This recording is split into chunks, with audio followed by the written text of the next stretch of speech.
Baik Dewan Juri yang terhormat, sebelum saya masuk ke dalam argumen saya itu sebagai tim kontra atau tim oposisi, saya ingin menentang dulu kembali pernyataan yang telah disampaikan oleh tim pro, yaitu tim pro mengatakan bahwasannya semua aktivis mempunyai prioritas yang sama.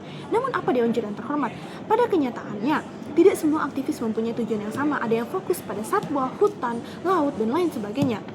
Dan juga Dewan Juri yang terhormat, kesamaan visi tidak berarti seluruh aktivis harus memakai strategi yang sama.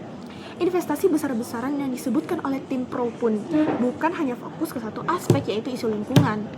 Dan juga perlu diketahui Dewan Juri yang terhormat, tim pemerintah gagal menjelaskan bagaimana pengelolaan SDA dan SDM ini. Kami menilai bahwasannya argumen ini mengasumsikan adanya hubungan harmonis antara negara dan pemerintah. Namun apa realitanya Dewan Juri yang terhormat? Seringkali terdapat perbedaan kepentingan. Dewan Juri yang terhormat, pada kesempatan kali ini izinkan saya untuk memperkenalkan diri. Saya Abigail Freni Paranta, merupakan representatif dari SMA Negeri 2 Jayapura. Saya di sini berdiri sebagai tim kontra, yaitu tim yang tidak setuju dengan mosi yang telah diberikan, yaitu sebagai aktivis lingkungan, Dewan ini akan lebih memprioritaskan mendorong pemerintah membuat kebijakan ramah lingkungan daripada mengampanyekan perubahan gaya hidup individu.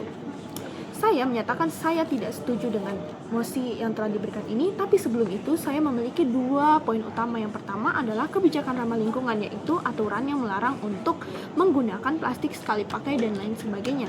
Dan yang kedua adalah perubahan gaya hidup individu, yang dimana perubahan yang dirasa dari perilaku masyarakat sehari-hari, contohnya kita menggunakan tas pengganti plastik, hemat listrik, hemat air, dan juga lain sebagainya. Saya menolak keras adanya mosi ini karena bahwasannya masalah lingkungan ini tidak dapat diselesaikan hanya dari atas.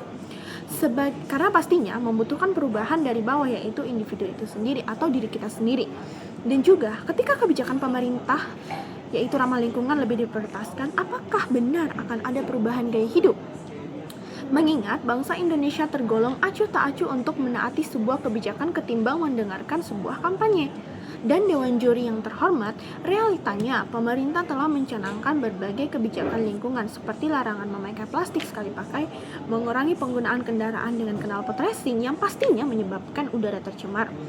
Namun apa Dewan Juri yang terhormat? Kerusakan lingkungan tetap terjadi, bahkan meningkat.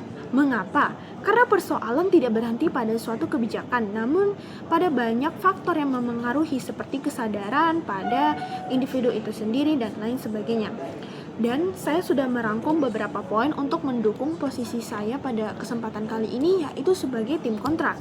Yang pertama adalah akar permasalahan ini tuh berasal dari diri sendiri, bukan berasal dari kebijakan dan lain sebagainya. Yang kedua adalah tidak semua masalah terutama lingkungan harus menunggu kebijakan dari pemerintah. Dan yang terakhir adalah kebijakan ini rentan menimbulkan terjadinya politisasi. Untuk penjabarannya, pada poin pertama, akar permasalahan ini berasal dari pribadi sendiri. Kebijakan tanpa kesadaran dalam diri untuk berubah adalah hal yang mustahil.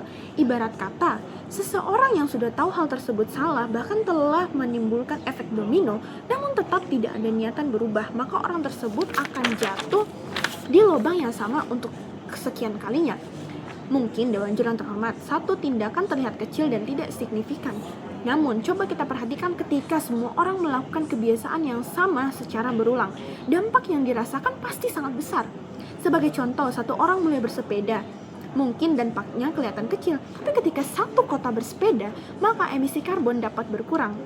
Perubahan dari dalam diri individu lebih cepat menghasilkan dampak nyata ketimbang menunggu kebijakan pemerintah. Ketika masyarakat berubah, maka budaya peduli lingkungan tentu saja akan terbentuk. Dan untuk penjabaran yang kedua, tidak semua permasalahan harus menunggu kebijakan dari pemerintah. Mengapa? Karena pada akhirnya kebijakan pemerintah pasti akan membutuhkan waktu yang lama. Dan perubahan nyata dapat dimulai dari tindakan sederhana dalam diri individu dan masyarakat itu sendiri. Jika masyarakat hanya menunggu pemerintah bertindak, maka kerusakan lingkungan justru akan semakin parah selama proses itu berlangsung. Dan juga Dewan Juri yang terhormat, perubahan besar pasti diawali dari yang kecil terdahulu. Terkadang tekanan masyarakat justru yang akan menyadarkan pemerintah, bukan hanya melalui kesadaran pemerintah itu sendiri. Tindakan yang cepat jauh akan lebih penting daripada menunggu sistem yang bergerak.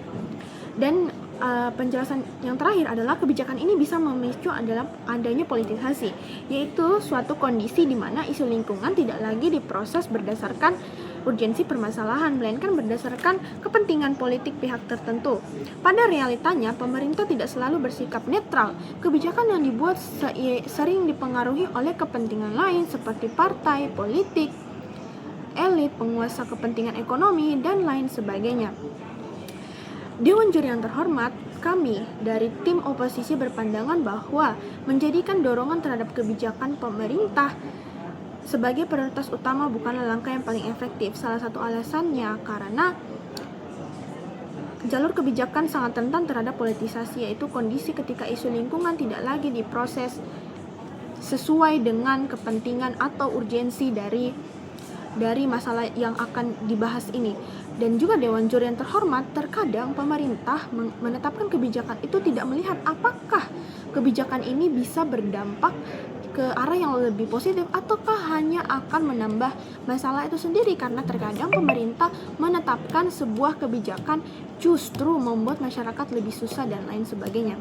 Oleh karena itu, Dewan Juri yang terhormat, kami menegaskan bahwasannya menjadikan dorongan kebijakan pemerintah sebagai prioritas utama bukanlah langkah yang paling efektif. Karena ketika jalur kebijakan begitu rentan terhadap politisasi dan kepentingan kekuasaan, perjuangan lingkungan berisiko kehilangan fokus utamanya. Bagi kami, perubahan yang nyata harus lahir dari gerakan yang konsisten, independen, dan tidak mudah dipermainkan oleh kepentingan politik. Maka dengan ini kami, tim oposisi, menyatakan bahwa kami kontra terhadap mosi yang telah diberikan. Terima kasih.